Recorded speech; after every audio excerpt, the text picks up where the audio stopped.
There is a major fear in the world at present that the current face-off between Iran and Israel could become a full-fledged war in the coming days. And that would create a turmoil in the global oil markets.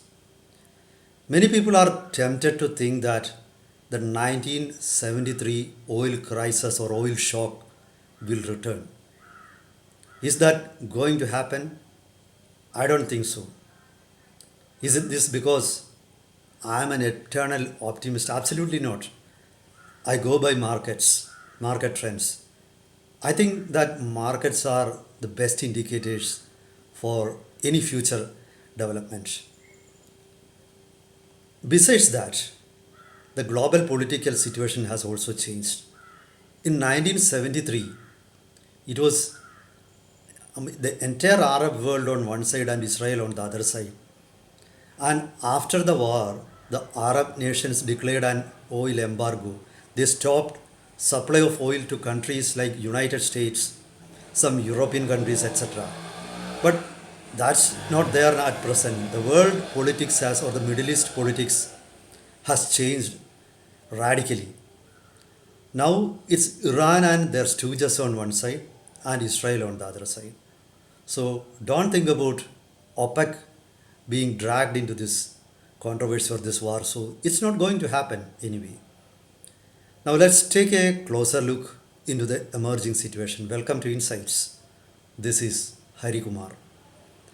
Let's start with the current market prices and the current impact of Israel Hamas conflict and Israel Iran conflict.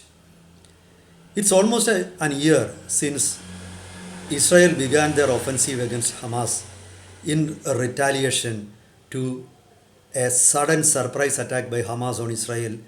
And Hamas took a large number of Israeli people as hostages. It was in October 2023, but that has not created any major tremors in the global oil market. Now, Israel has almost slowed down the offensive against Hamas, and now they have started a large-scale war against Hezbollah, and they have decimated the leadership of Hezbollah also. And it's in this situation that Iran directly attacked Israel. Now, a couple of days ago, Iran sent around 200 missiles into Israel, causing some damage in certain parts of Israel. Now, Israel has warned of serious repercussions. Israel is going to retaliate in a major way, and they are going to cripple Iran in some way. That's true. They cannot avoid doing that. Now, if that happens, how is it going to affect the global trade? Now, there are two ways. Number one is if Israel attacks oil fields or oil pipelines of Iran, that would directly hamper the oil production of Iran. That is number one. Now, Iran could also do another damaging thing. They can disrupt the oil trade or oil transport through Gulf of Hormuz. You know, Gulf of Hormuz is the seaway or the path through which almost 20% of world's global oil trade is happening. And if you look at the geographical position of Gulf of Hormuz, one side is entirely Iran. The coast of Iran is on one side. On the other side, you have Iraq, then Saudi Arabia, Qatar, UAE, and Oman also. So let's start with the production capabilities of Iran. Iran now produces almost 4 million barrels of oil every day, out of which they export around 2 million barrels. China is the major buyer of Iranian oil.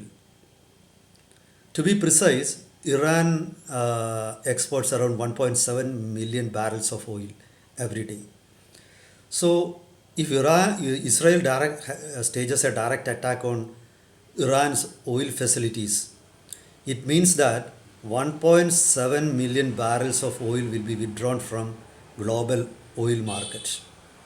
Now, how is the world going to compensate it? Actually, this comes to around only 4 or 5% of the global oil trade. So, this is not a major quantity. And the OPEC, that is Organization of Petroleum Exporting Nations, they have almost 5 million barrel unused oil production capability. It means that they have deliberately reduced, they are producing lesser oil than they are capable. So if they decide, if they step up their oil production, in a week they can actually step up their oil production and they can compensate for the loss of Iranian oil from the global market. So this is not going to be a major issue in the global markets. So this is number one. And the number two, Libya, which has been a major oil producer, has restarted oil export these days. I think it's only a week that Libya restarted their oil export. So this is not going to be a major issue in the global oil market. Again, you need to remember that Iran has not been steadily exporting oil in the last 2 decades, because time and again there were embargoes by the United States. Even the recent past there was a major embargo by United States, and only few countries in the world dared to import oil from Iran, and China being the major country to do so. China was not bothered about US embargo. So Iran is not a major player. Iran has not been a very decisive player in the global oil market, and this time they are not supported by the Arab world also. So I'm sure that it's not going to make any major impact in the global oil trade. But the second aspect is they could disrupt the transportation of oil through Gulf of Hormuz, and that Iran is very much capable of that. As I said, on one side it is Iran, the other side is the Gulf countries. So if Iran sends a few missiles, no oil transporting company tankers it will become impossible for tankers to move through Gulf of Hormuz. But if Iran embarks on any misadventure, I am sure the entire Arab world will resist it. There could be even escalation of the conflict. The Arab world would definitely resist, because Iran is going to disrupt their trade. They will. I won't be surprised if there is a direct war between Iran and the Arab world. This is number one. The United States will not be sitting or merely watching the situation. Even India will join or support Arab nations in that case. I'm sure Iran will not do that, embark on such a misadventure. They won't want the entire world joining to resist Iran. They won't do that. That's a folly. If they do that, that's going to be the greatest folly of Iran. They won't do that. And even if Iran thinks about that, I'm sure China will intervene. Now let's look into the predictions made by certain analysts.